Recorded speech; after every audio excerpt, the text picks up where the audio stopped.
It's Thursday here on the Locked On Network, which means it is a crossover edition with two AFC East rivals going toe-to-toe at 0-1.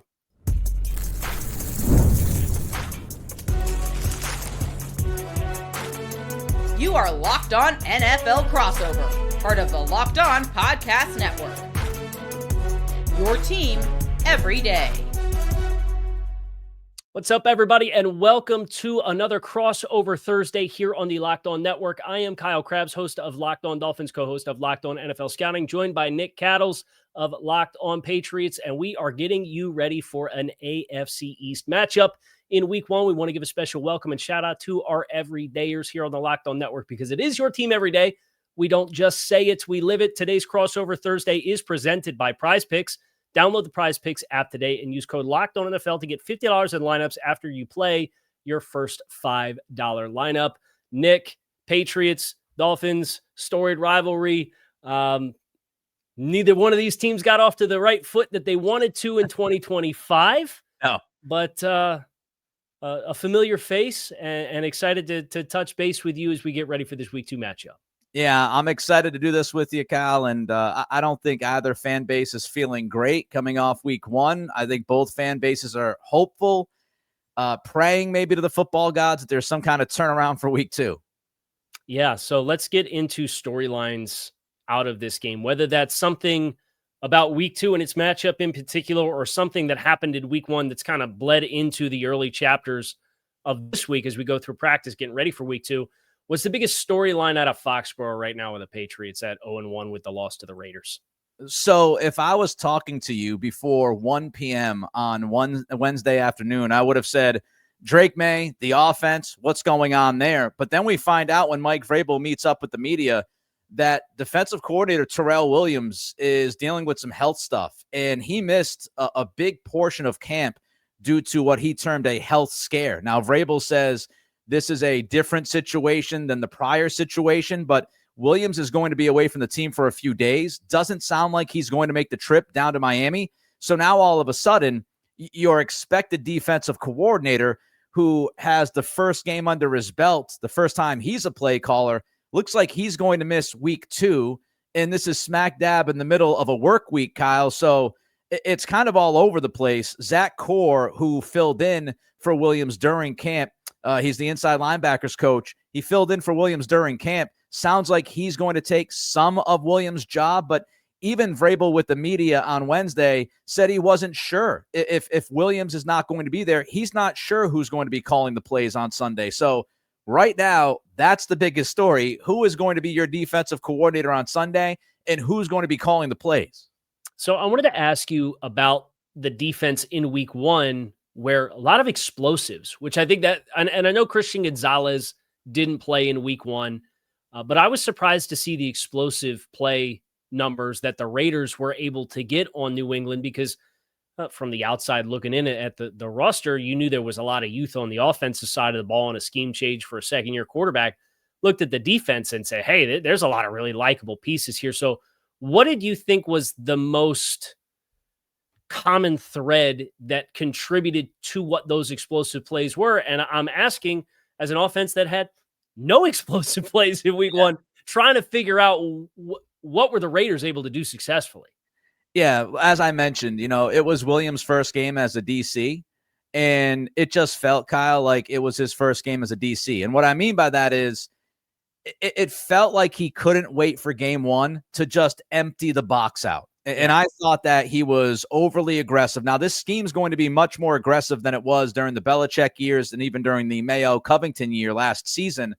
But I thought they were overly aggressive, and the perfect example is the first touchdown for the Raiders. It's a 3rd and 11, and Williams calls for a blitz that involved both Christian Barmore and Milton Williams dropping into coverage on 3rd and 11, your best 2 interior defensive linemen dropping to the second level, sending a cornerback, leaving your deep safety, Jalen Hawkins, pretty much one-on-one. He ends up flat-footed. You get burned over the top. So there were a number of calls. There was a call where he blitzed both cornerbacks on the same play.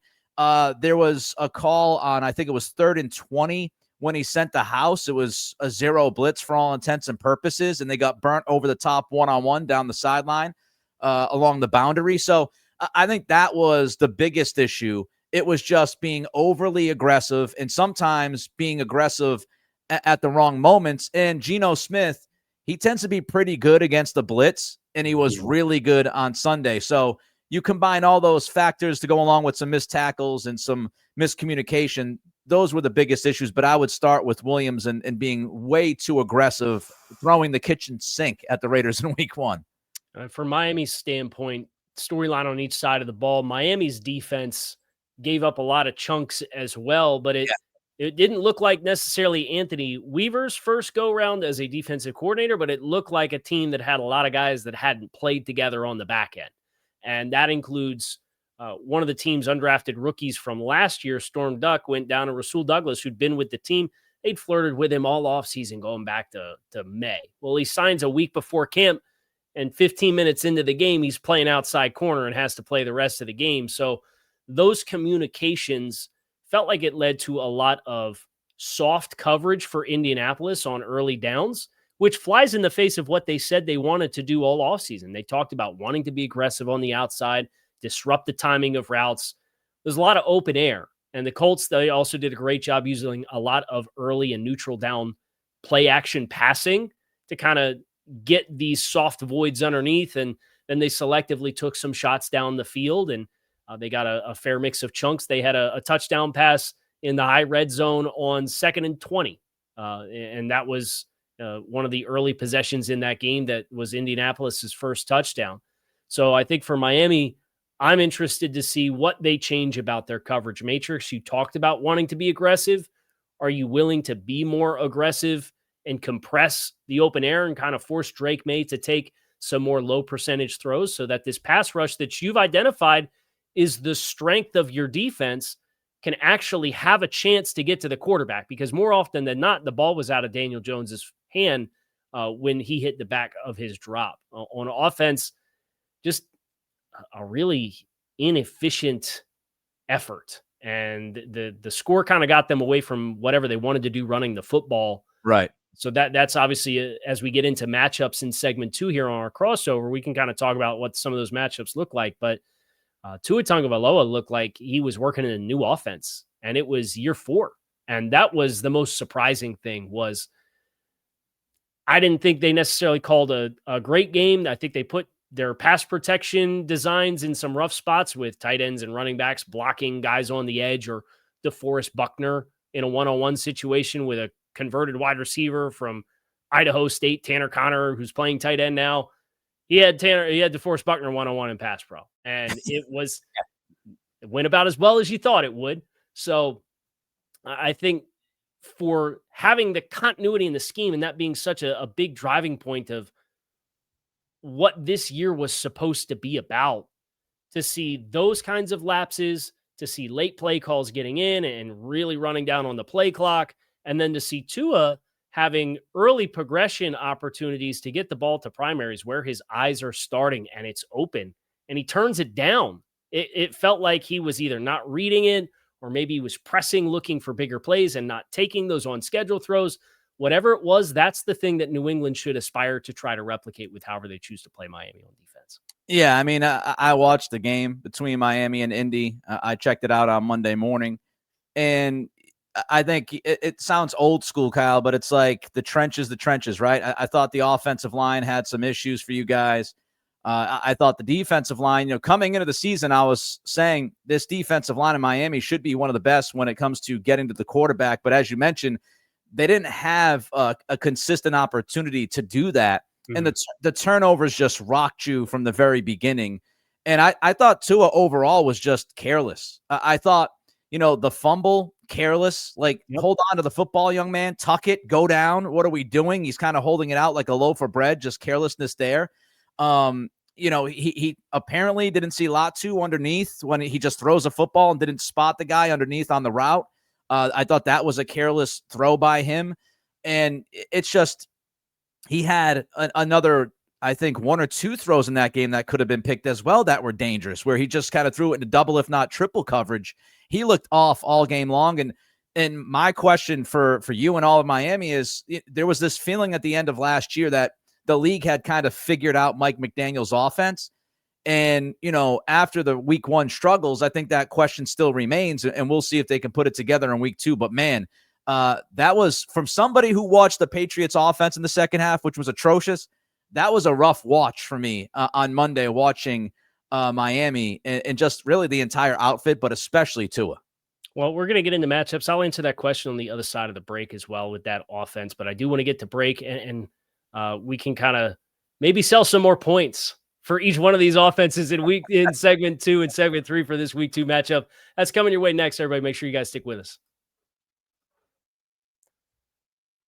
Mazda crafts cars for those who do more than simply move. Mazda delivers confidence with every ride with more IIHS Top Safety Pick Plus awards than anyone else as of August 2025. From footwork to breathwork, athletes sweat all the details. Mazda brings this same intention to how they craft every model. You can feel Japanese craftsmanship in every detail, from the metallic accents to available Napa leather upholstery. Like our players, we sweat every detail, because when you make every move count, impossible becomes irrelevant. Mazda, move or be moved.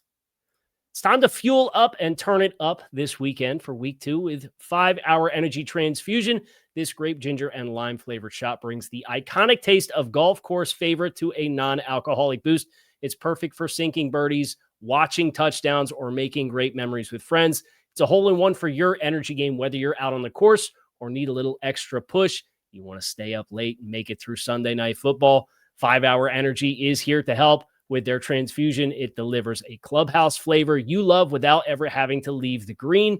Golf is all about good times with good people and good flavors. The grape, ginger, lime flavor of 5-Hour Energy Transfusion gives you the best part of your clubhouse go-to without leaving the course or chasing down the bev cart. Now you can amp up the fun even more. Just buy, snap, and enter for a chance to win a dream golf trip for 2 to any golf tournament in the USA. Tee up that trip. Visit 5hewin.com for full rules and entry. No purchase necessary. Includes the Masters tournament. Ends October 31st, 2025. So, Nick, you had asked if the league has caught up to Mike McDaniel's offense. And I think the answer to that question would be not if they followed through on what they aspired and said they were going to do this offseason, which was they talked about diversifying the run game and adding better players to the interior of the offensive line to be able to have more displacement. Well, James Daniels goes out 3 plays into the game. So he's on injured reserve now. He'll miss at least 4 weeks. The starting right tackle, Austin Jackson, went down towards the end of the game. The guy who's going to come in for him, and it sounds like they're going to play Larry Borum at right tackle this week against New England. He at least got all the snaps in the preseason because Jackson missed the preseason. So there's a setback in that regard. There's a negative game script that calls you to call, I think, the second highest incidence of neutral down pass rate of any team in the league in week 1 was the Dolphins. And you mentioned the turnovers and the short fields, and you didn't force any. Well, you did force a punt, but then you ran into the punter on 4th and 3, and they got the ball back and milked the rest of the first half off and ruined any chance of you getting on the board and double dipping in the middle 8 minutes of the game. So they aspired to be a more run diverse team, but also like Tyreek Hill missed the entire offseason program and all of the preseason, and then leads the team in targets and gets the early featured fed targets as soon as he's back in the lineup in week 1, as compared to they really hyped up Jalen Waddle. Jalen Waddle was an afterthought in the game. Yeah. So that's the part for me.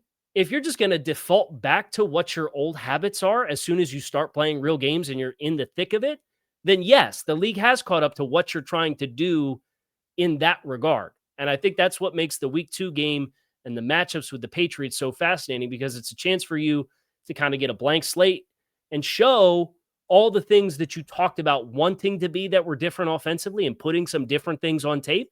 They're going to make people ask different questions on how they're going to defend you. Like, that has to be a part of the puzzle for Miami in week 2.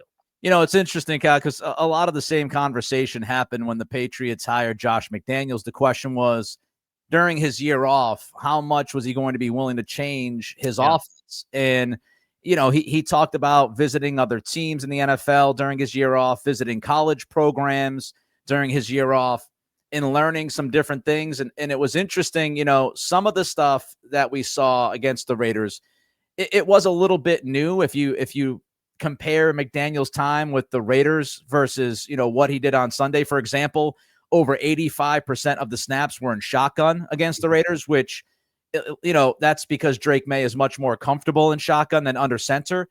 So that was a change. But one thing that didn't change, and this is something that you saw a lot with Mike McDaniel and still see it, motion, pre-snap motion at the snap, to the point where the NFL had to go to Mike and say, look, calm down with the motion at the snap stuff, because it might be borderline illegal, Mike.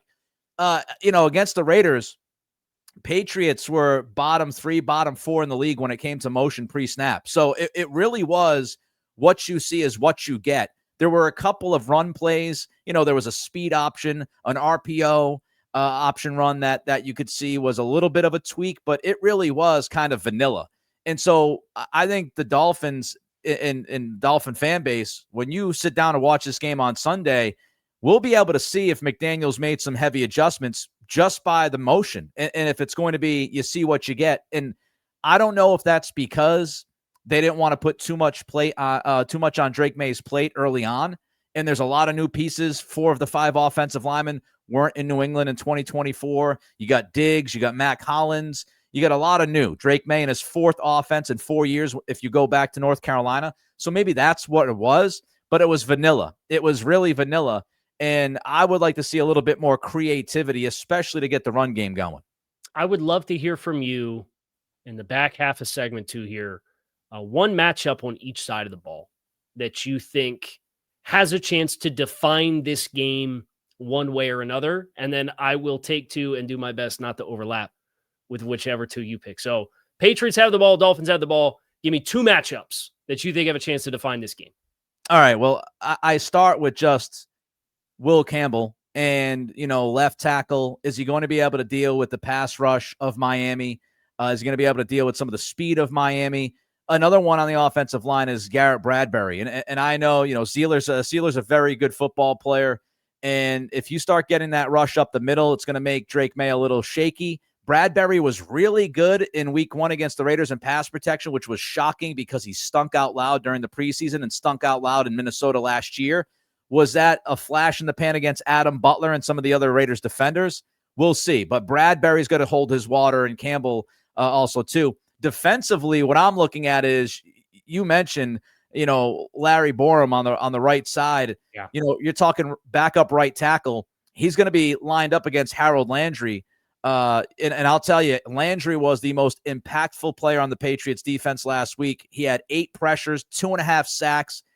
He was good against the run game. He was a menace against the Raiders. So you can't let Harold Landry get going, because if you do, then you got a lot of issues dealing with Milton Williams and Barmore in the middle. So I would say Landry against Borum, and I would say, Bradbury against the assortment of guys on that interior for the Dolphins defensive line. And we're going to keep it true to football and in the trenches here. I'm going to pick a couple different guys on Miami's offensive line with Jonah Savaitanaya, the rookie left guard, and then Keon Smith, whether it is Keon Smith at the right guard position with James Daniels now going on IR, or it could potentially be Daniel Brunskill. They just signed a familiar face for you, Cold Strange, off the practice squad. Don't expect him to get run in week 2, but his presence as somebody who knows how to snap, I think, does free up Daniel Brunskill, who's played in this system before in San Francisco for several years, to potentially, instead of just being the backup center, maybe he gets flexed out as somebody who has a little bit more natural right guard ability than Keon Smith, who's a tackle that they've tried to cross-train.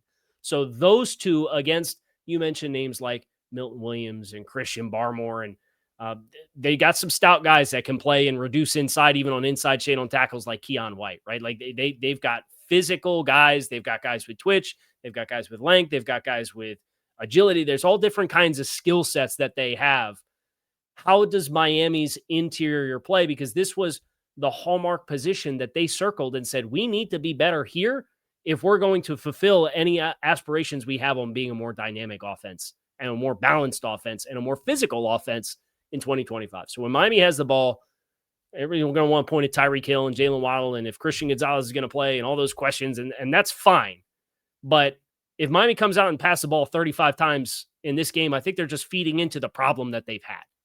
So that's my matchup when Miami has the ball. When New England has the ball, I'm really interested to see who Miami ends up putting in the nickel in this game. They've kind of shuffled a couple different guys, whether it was Minkah Fitzpatrick, whether it was rookie Jason Marshall, who they converted as an outside corner because he's a big physical guy. Somebody else who's familiar with the AFC East and Ashton Davis looked like he was going to miss the start of the year. He was back. He got some run.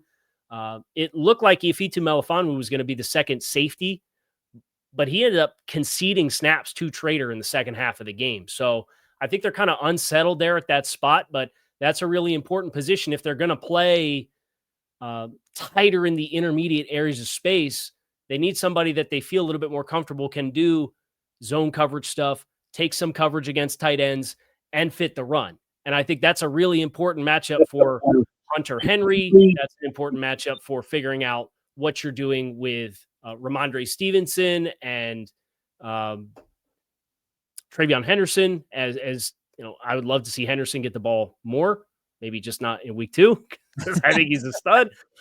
So that's the matchup for me that really stands out. We're going to give our game predictions next here. 3 ways that each team could win the game, and maybe some extra commentary on how likely those may or may not be to happen. We're getting into that next year on this Crossover Thursday. Make sure you guys stick with us. NFL season is officially here. FanDuel is making sure you are ready for kickoff with this can't-miss offer. Right now, new customers can bet $5, and if that $5 bet wins, you get $300 in bonus bets to use across the app. I love FanDuel because no matter what way you choose to play, FanDuel makes sure it is available for you. They've got player props, same game parlays, or you can jump in live as the action unfolds. It makes every game more exciting, whether you're watching Dolphins Patriots or you just want to keep an eye on your fantasy lineup. It's quick, easy. It's the best way to add a little bit more energy into your Sundays. So if you're ready to play, download the FanDuel app now by visiting FanDuel.com to get started. That's FanDuel.com to place your first $5 bet. Nick, I would be a horrible host if I went first here. I'd like to give you the floor. This is your first AFC East crossover here with us on the Locked On Network. So I'm making sure that the hospitalities, unreasonable hospitalities, we say on the Locked On Network, right? Go ahead and give me 3 matchup keys to victory for New England, and then maybe a pulse check on the confidence meter of what those may or may not be. I appreciate the hospitality. I don't know how anybody talking about this football game on either side could be confident, honestly, right? I don't think there's much confidence at all from either side. But the 3 things I'm looking at, number 1, run the football. The Patriots against the Raiders were entirely one-dimensional. They ran the football in the second half only 3 times, Kyle, and actually one of them was a traditional carry, Antonio Gibson, for 2 yards. So, I mean, you just look at the run game. They completely bailed from the run game in the second half in a one-possession game, a game they were winning at the half. They just bailed from the run. They have to establish the run. If they're a one-dimensional offense, it leads to trouble. It leads to Drake Maye making mistakes. They've got to run the ball. Defensively, 2 things. You mentioned the 9 plays of 20-plus yards against the Raiders. And by the way, they had another play that was for 19. So they were literally this close to 10 plays of 20-plus yards. They've got to limit the chunk plays. Like, don't be as aggressive. Don't send the house in bad situations. You cannot live giving up chunk plays. You're going to give up a couple of them because you're an aggressive defense, but don't give up a ton of them. And really just a general statement, I think, I'm not sure if you'll have this down for Miami, but I think it's a kind of similar thing for the Dolphins. Make Tua uncomfortable. Make him uncomfortable from the jump. He tends, to me, get a little skittish after the first thing he wants to do isn't quite there, or he's unsure of what he sees the very first time out there. So make Tua uncomfortable. Make him start thinking about that game at Indianapolis. And take advantage of that. So those are the three main keys to me for the Patriots. How about you? I think, and I agree with you wholeheartedly. You could tell me the Dolphins come out real fired up after laying an egg in week 1 and they're at home and they bounce back and they fight for their coach. And they were 2-6 last year and then finished 6-3 in the final 9 games. And they didn't quit then. But you could also tell me that the air is out of the balloon. And it was really demoralizing and really deflating and all the noise is getting this team and it's flat again. Like I could see either outcome, right? I think for me, Miami, I'd love to see him get under center and run the football. Now, they're a very 21 personnel heavy team with a fullback on the field, Alec Ingold. They ran no under center play action passes in week 1. And I understand 7 possessions, 7 scores. You didn't get any stops. You were down 17-0 by your third possession offense. I get it. But at the same time, this Shanahan offense with the wide zone and the stretch and the stress on the second level, it's at its best when you put that second level in conflict. And I think for Miami, getting under center and just mashing the football a little bit, like you talked about with wanting to run the ball, but doing that with your bread and butter personnel group on early downs and then building some play action passes off of that, I think is a good remedy to kind of get into some of the core staples of what the offense has been in years past, because the play action pass and the RPOs has been like Tua and those style of throws has been really where they've made their hay. We didn't see a lot of that specifically under center. So I think that's one thing. I think defensively, I've got 2. If you're going to bring pressure, tell the Patriots you're going to bring pressure, because they tried to line up in these vanilla looks and then they'd run the nickel from depth and they'd run a linebacker from 4 yards off the ball and you're blitzing to nowhere. And the Dolphins blitzed on more than 50% of their snaps defensively. And more often than not, it's, a safety green dogs and adds on because the tight end stays in to block and the linebacker's firing from 6 yards off the ball. Well, if it's 3-step quick game and you're playing soft on the back end and that's the pressure you bring, there's going to be open air to find the completion before the pressure can even get there. So I think that's the thing for me. If you want to be aggressive, and that my third key is also get up on the line of scrimmage a little bit more in coverage as well, because you're talking about wanting to run the ball. The Dolphins did not force enough high difficulty down the field throws. Make Drake Maye and company with new receivers and a new offense throw lower percentage throws down the field and be willing to live and die by that. And if you end up getting burned by that, so be it. But it's better than just conceding all the space and then simultaneously trying to blitz from depth and have guys take longer time to get there with softer cushions in coverage, because that flies in the face of everything that they said they wanted to be this offseason.